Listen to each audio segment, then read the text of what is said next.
beginning of the nightmare. In the early morning of August 24, 2001, at Toronto Pearson Airport, an Airbus A330 of Air Transat, Flight 236, began to taxi away from the gate.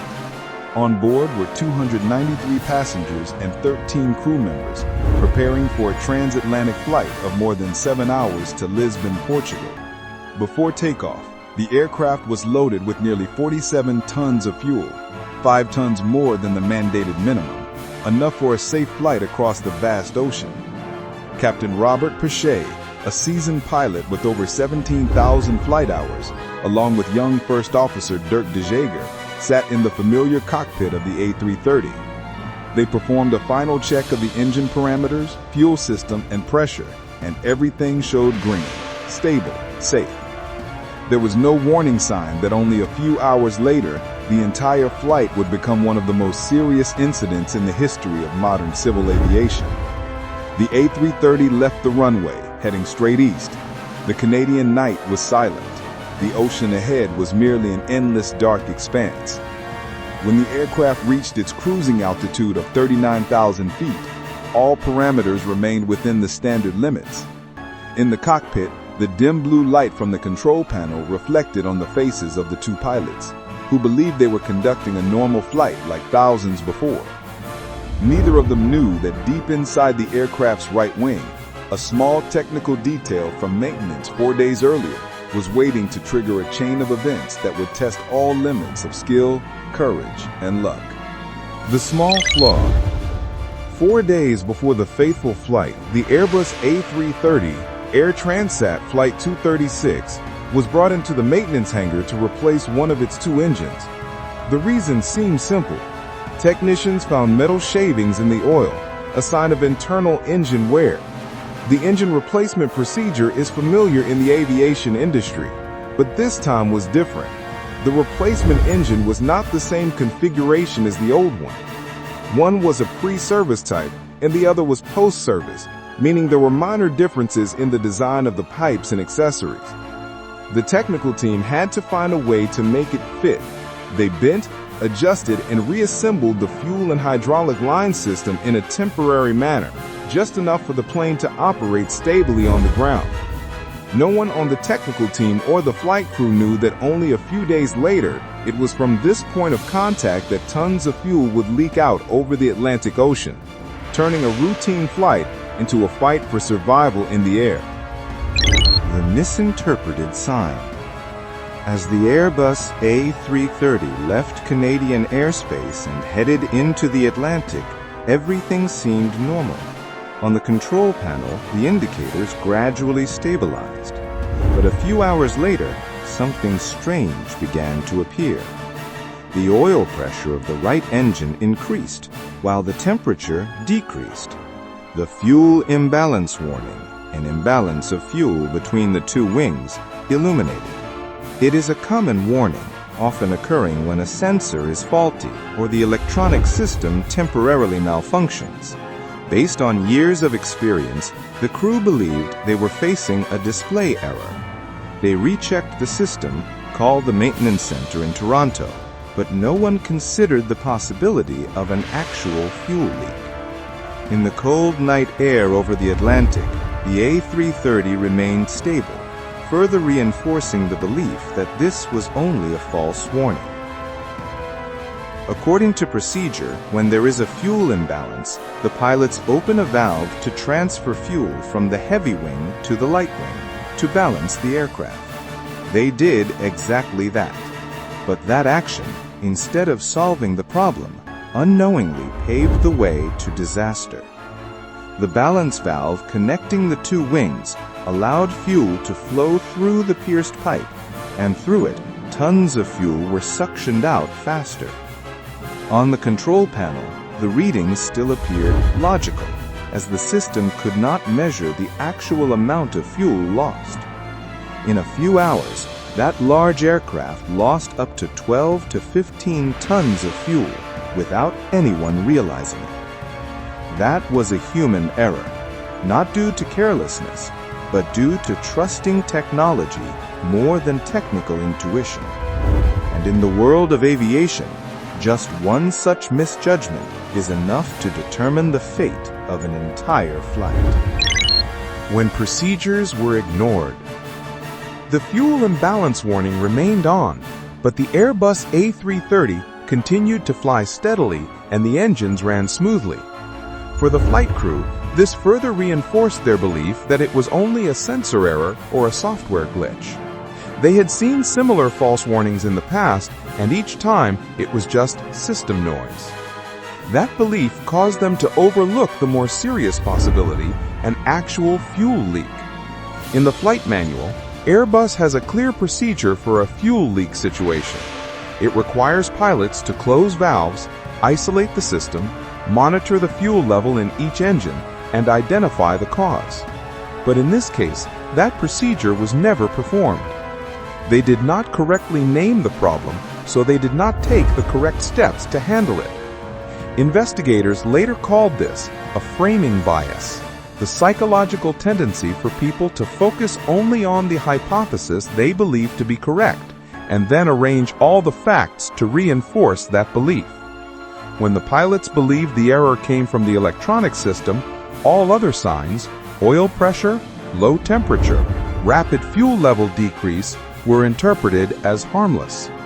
The consequence of that perceptual deviation was horrific.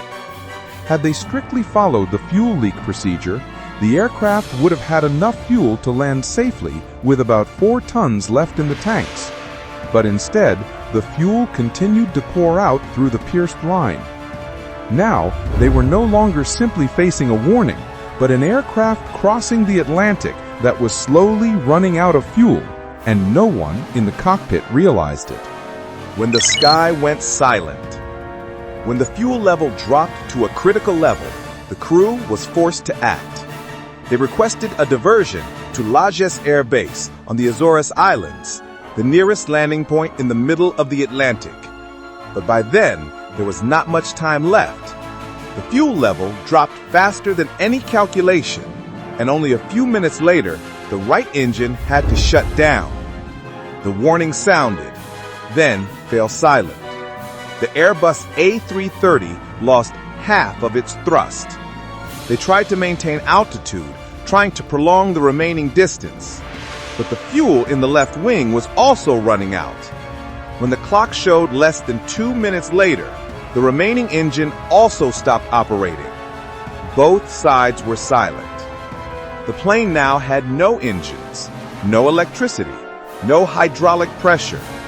A passenger aircraft weighing over 180 tons was gliding in the air in the middle of the night over the Atlantic Ocean. The cabin was plunged into darkness with only a few dim lights from the emergency panel. The air turbine, or RAT, a small propeller mounted outside the fuselage, deployed, providing just enough electricity to retain the most basic systems: compass, radio, and basic controls. No autopilot, no electronic assistance. From that moment, the pilots had to control the A330 like a giant glider, flying entirely by feel and experience. At an altitude of over 10,000 meters, they began to calculate flight speed, wind direction, the remaining distance to Lajes. There was no room for error. Every degree of bank, every wing adjustment maneuver was life or death. The aircraft was now a colossal piece of metal, silently slicing through the night, devoid of engine power, relying only on human skill to bring it back to the ground.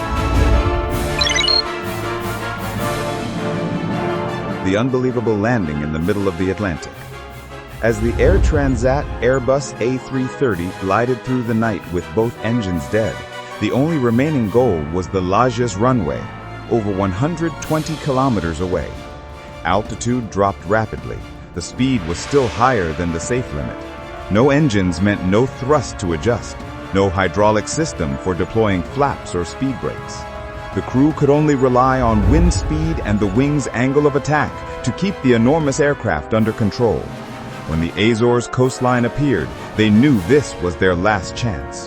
The aircraft descended at a speed of over 200 knots, much faster than the normal landing standard. Upon touchdown, the main landing gear bounced violently. Tires exploded, metal scraped the asphalt, and sparks flew. The emergency braking system worked at its maximum. The fuselage shook violently. In that moment, everything was just friction between metal and concrete. The A330 slid for over 2 kilometers, then stopped only about 180 meters from the end of the runway. Fire erupted near the wheels, and thick smoke filled the air, but the fuselage remained intact. No one perished. All 306 people on the flight evacuated within 90 seconds, strictly following emergency procedures. A miracle that experts later called the longest unpowered glide landing in commercial aviation history. But what is noteworthy is not just the crew's skill, but how the entire system, from maintenance techniques to training, allowed small errors to lead to an unimaginable situation. This survival was a rare stroke of luck, but it also exposed the fragile boundary between technical standard and air disaster. When technical errors met human limits. In the world of aviation, every small deviation can create a deadly chain reaction. The case of Air Transat 236 is a typical example of this.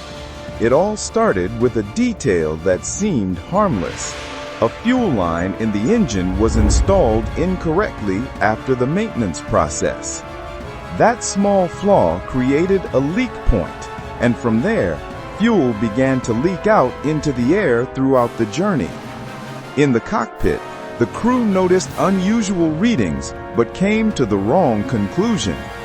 They believed it was just a fuel imbalance, not a leak. Their handling procedure, trained under the fuel imbalance model, made the situation worse. Fuel from the other side was transferred to the leaking side, literally adding fuel to the fire. By the time they realized what was happening, it was too late. The A330 ran out of fuel over the Atlantic, but the flight crew still managed to control the aircraft as it silently glided for tens of nautical miles and landed safely on Terceira Island. A feat of flying skill, but also a harsh warning about the vulnerabilities in the training and technical systems. The subsequent investigation report clearly pointed out 3 causes: installation error, lack of training for a fuel leak situation, and confusion when analyzing data in the cockpit. Airbus had to update its fuel warning system and rebuild its global training procedures. For industry professionals, this was not just a near-catastrophic accident, but proof of a chilling reality. In aviation,